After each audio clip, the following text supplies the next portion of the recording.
Good morning, friends and neighbors, members of the Stayton community. This is a special meeting of the Stayton City Council. It is Friday, the 19th of August in the year 2022. Let's get started with a flag salute, please. If you join me. I pledge allegiance to the flag of the United States of America and to the republic for which it stands, one nation, under God, indivisible, with liberty and justice for all. Thank you, folks. Item of general business, second consideration of ordinance number 1058, declaring a ban on psilocybin service centers and the manufacture of psilocybin products. Good morning, Mayor and councilors. Just briefly, just wanted to remind council that we did get a memo from the city attorney that was emailed to you in early August. It was dated August 3rd, with a memo kind of outlining the rules and options for psilocybin for council to consider. On Monday, August 15th, the council discussed the ordinance to ban psilocybin within the city and refer it to the voters. That was approved 3-2. This is the second reading. I just want to clarify, because there seemed to be a little bit of confusion on Monday, that if we want to refer a ban to the voters, we have to adopt an ordinance and then the resolution that's to follow. And the ban will not go into effect until after it's approved by the voter. So approving this ordinance does not immediately place a ban, but you can't place a ban without approving this ordinance. It will go effect if approved by the voters in November. I know that there was a request for the city attorney to attend. I've spoken with them pretty extensively and do not feel it's necessary for this meeting. I do have some answers to questions that were raised if that comes up. And if necessary, I can reach out to them during this meeting. And with that, I guess I will answer any questions that you might have, or if you want to open public comment. All right, thank you, Juliet. Is there any public comment at this point? Mayor, I would just point out that we did receive 2 written public comments that were distributed to the council and will be posted to the website. Okay.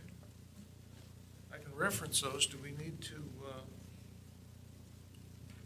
enter them into the discussion, or the council is? I see one of Rich Stevens' sons is here, at least one of them. Probably the one I know from his China adventures. Dad wrote a nice letter supporting this move. So that's here. What was the other one? It was from Tricia Rutherford, and she also wrote in support of the ordinance. Okay. Okay. So we'll note those and go on. Is there anything else in the way of this public comment that needs to be expressed here and now? If not, let's go to council discussion on this. What would you folks like to do? Mr. Mayor, Yes, this Councilor. is Councilor Hook. It is. Good morning. Yeah, hi. I am still having the same questions as before. I'm not going to repeat them because they were already on the record. They're the exact same ones about if we can change this to a 2-year moratorium so that then if someone wants to bring forward a petition to go get signatures to put something on a ballot, that they could do that, and gives time for OHA to figure out their rules and regulations, which then, like, can we do that? That's really what my question is and why I wanted the city attorney here.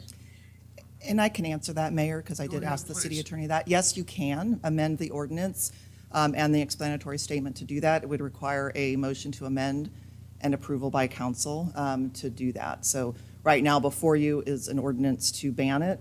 If there was a motion and a second to amend the ordinance to make it a 2-year moratorium instead, and that were approved, then you could certainly do that.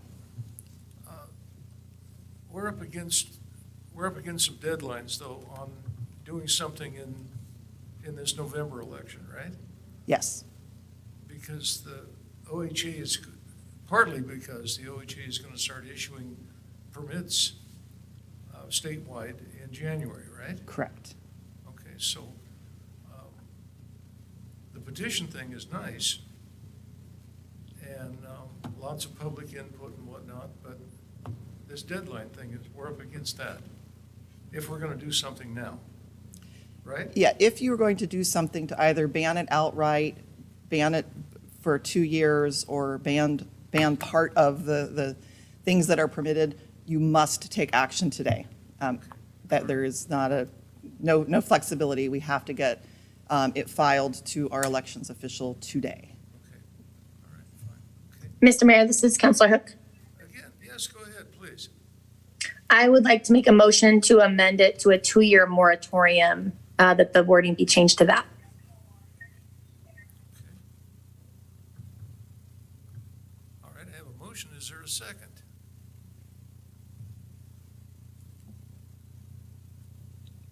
Counselor, I don't hear a second, and the motion dies for lack of one. Sorry. Okay. Other discussion? Mr. Mayor, Yes. I'd like to try to answer some of the questions from Monday, if I could, and frame this in the manner in which it was initially submitted as a ballot measure. So within ballot measure 109, there was a clause on line 128 that allowed jurisdictions to do exactly what we're talking about today, and that is to refer this motion to the voters in their local jurisdiction. So one of the questions was, how did this come before us? Well, it came before us because of the way it was crafted and the way it was submitted to the voters. So when our voters in our community looked at this and voted on it, they read the motion, they read the ballot measure, they understood what their options were and how it would be rolled out. In our community, the motion failed by 13%. And that, to me, signifies the wishes of the voters. And for me to sit here and uphold or disenfranchise the voters by not putting this to their vote one more time to confirm their wishes is simply irresponsible from me as a representative of the people. If you look around our community, neighboring communities have taken action to do the exact same thing. Sublimity, Almsville, I believe, Lynn County itself will actually prefer this to voters. So there's definitely a message there to us. And they want to have the ability to understand what direction our community heads in and have control of this. For that reason, I hope that explains exactly how we got to this point and why this is before the council. It's not a matter of morality. It's not a matter of the plus and minuses of of psilocybin. It's how the ballot measure was crafted and how our response to the people in this community is what we're tasked with doing, and that's why we're here today. Thank you, Counselor. Is it necessary to read that ordinance for the group gathered here today? Everyone kind of have a sense of what that's about? I hope so. Okay. More discussion. Counselors? Mr. Mayor, this is Councilor Hook. Yes.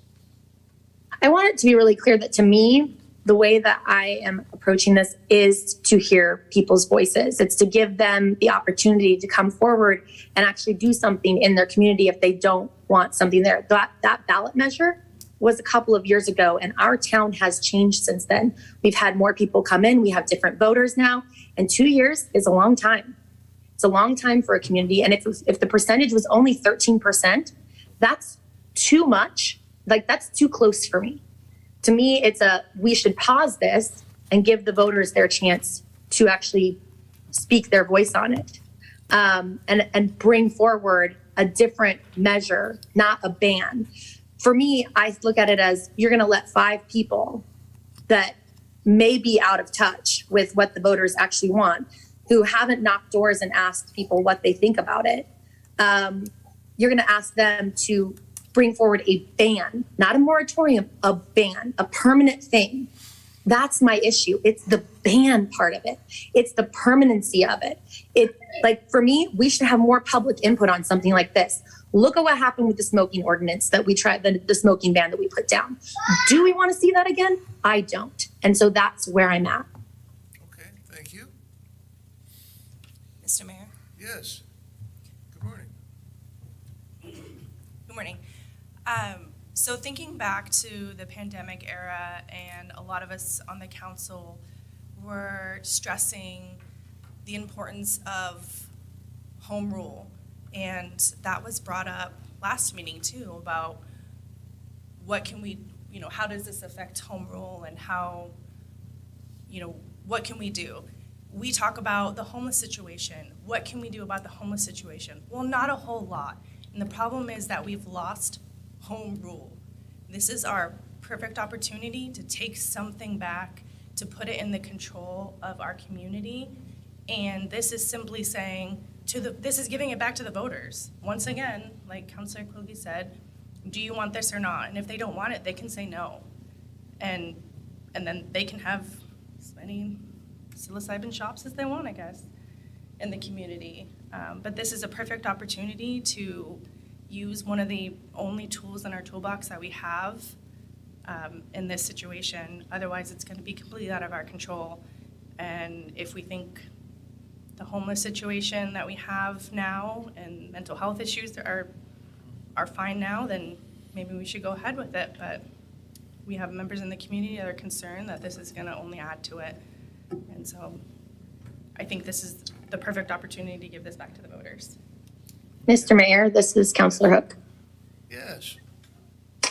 This is the mention of home rule makes me want to hear from the city attorney of how it does or doesn't impact home rule. Is home rule at play here? Because that's one of the questions that I had the last time. I wasn't sure if it did or if it didn't.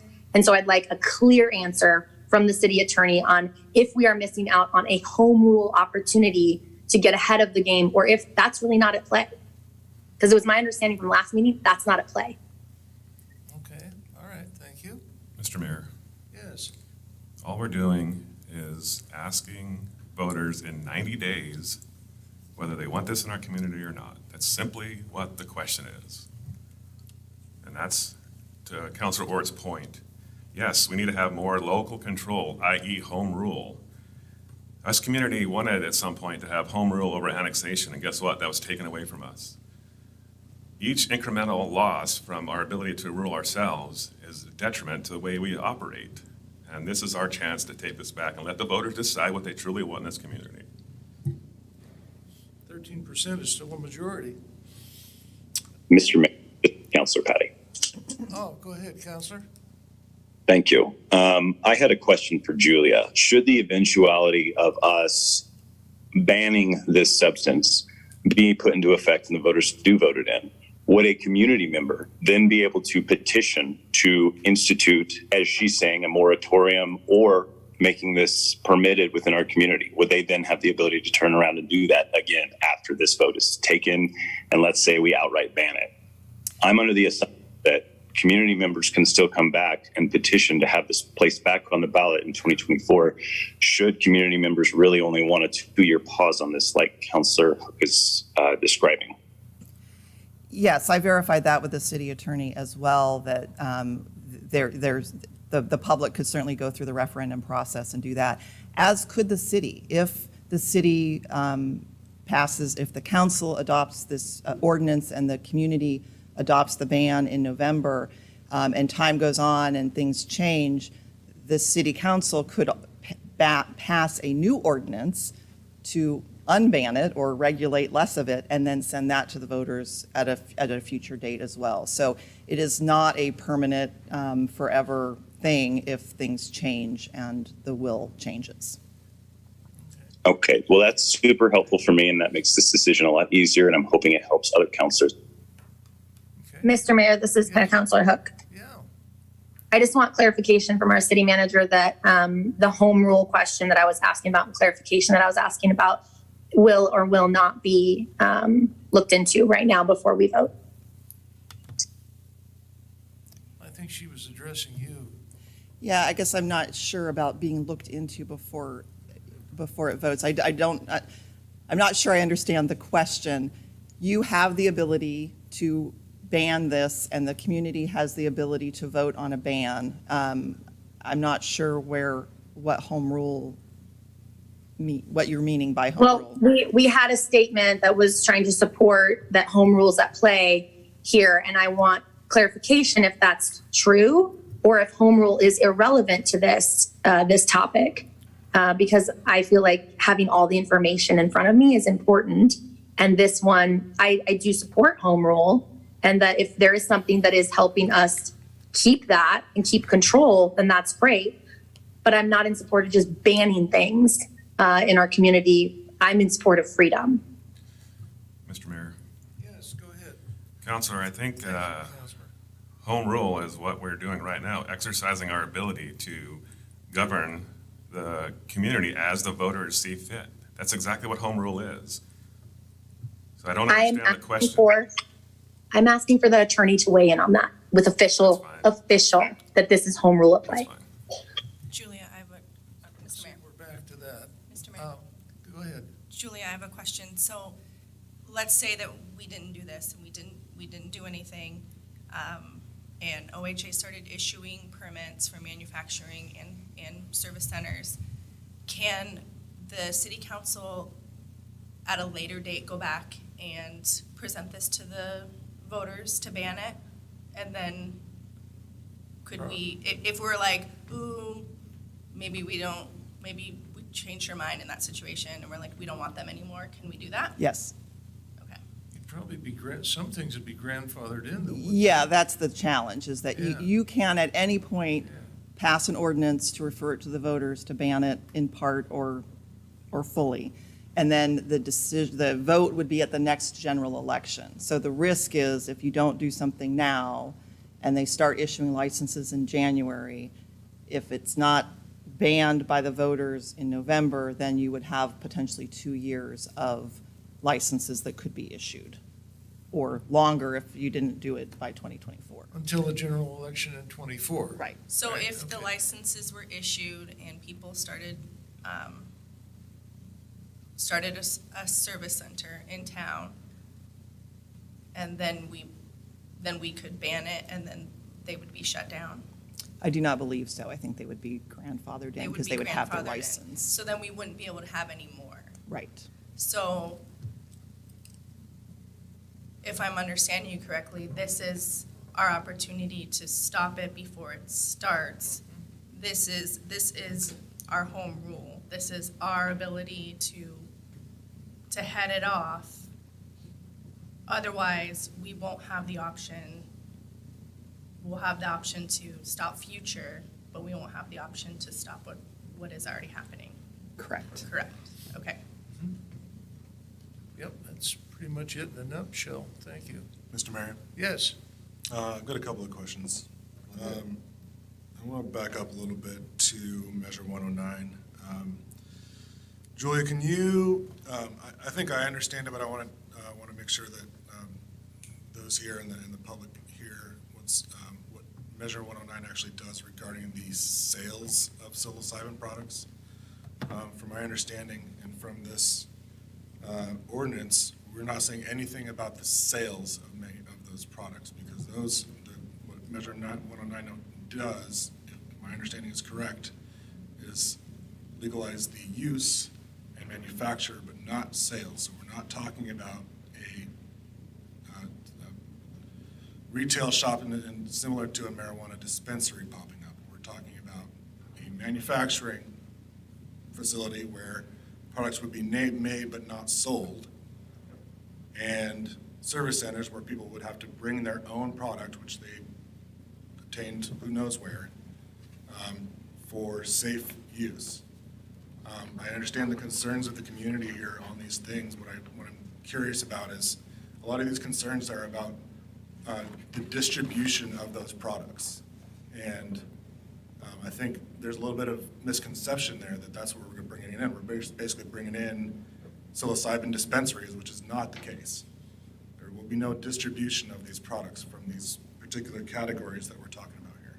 So that is not entirely correct. My understanding is that it's not for retail use where you go in, you buy it, you take it. There's an administration session, which means a session held by a psilocybin service center at which a client purchases, consumes, and experiences the effects of a psilocybin product under the supervision of a psilocybin service facilitator. So they do purchase the psilocybin there, but they don't take it with them. They go there, they take it, they experience the effects, and then they leave. Okay. All right. Thank you. Other discussion here? Mr. Mayor, Yes, I'm ready to make a motion if all right, there's any other discussion. go ahead.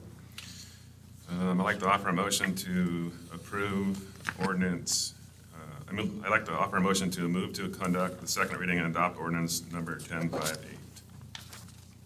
Mr. Mayor, this is Counselor Patty. I second that motion. All right, I've got a motion and a second to approve the second reading of ordinance 1058. Is that? That's it. That's it, okay. Motion and a second is there. What else do you folks want to do with this? If not, Mr. Mayor, yes, go ahead. are we officially in the discussion portion?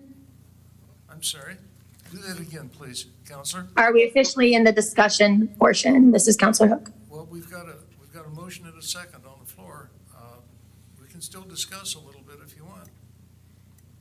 Okay, I think after a motion and a second, there's some form of discussion before, or deliberation before we vote. I just wanted to make it clear that my questions were not answered by the city attorney. And that's unfortunate to me because I'm going to be a no vote because of that. Okay, all right, thank you. Julia, would you go ahead and poll the council, please?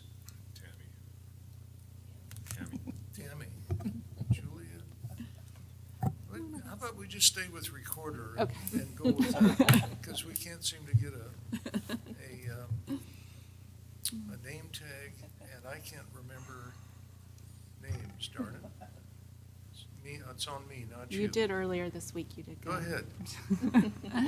Counselor Patty, Yes.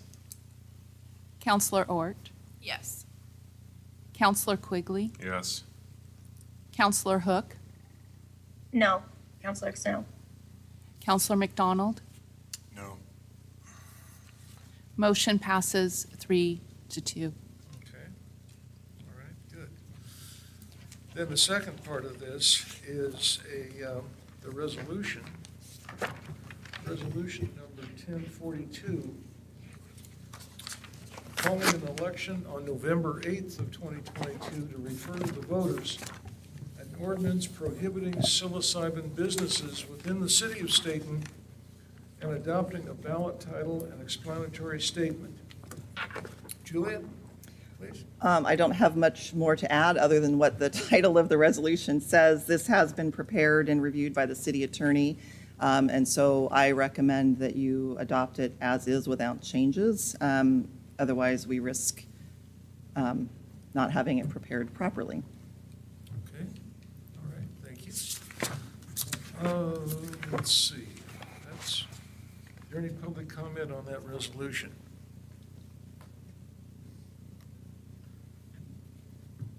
How about council discussion?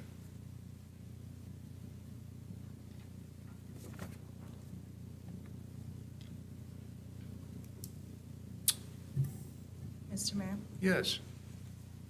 I'm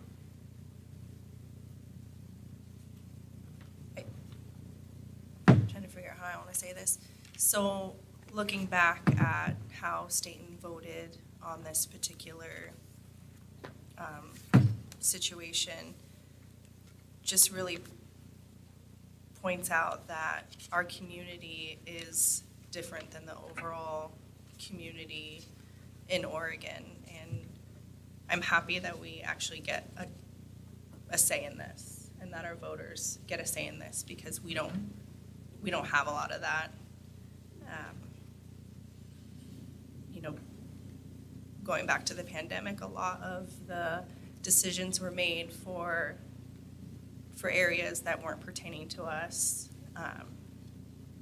And a lot of our community was affected by that. And so this is, again, another opportunity for our voters to decide what's best for our community.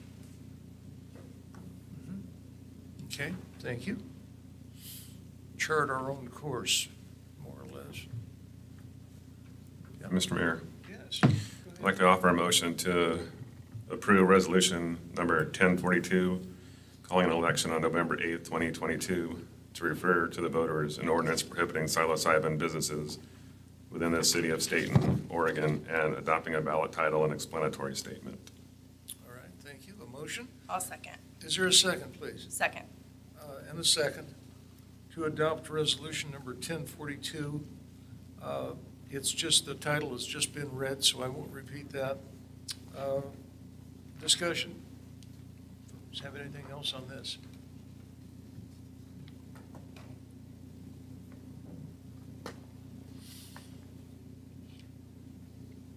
Ms. Recorder, would you poll the council, please?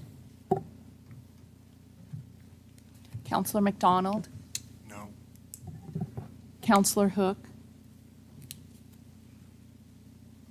No, Counselor Hooks, no. Counselor Quigley, Yes. Counselor Ort, Yes. Counselor Patty. Yes. Motion passes 3-2. Okay. That's pretty much got it, folks.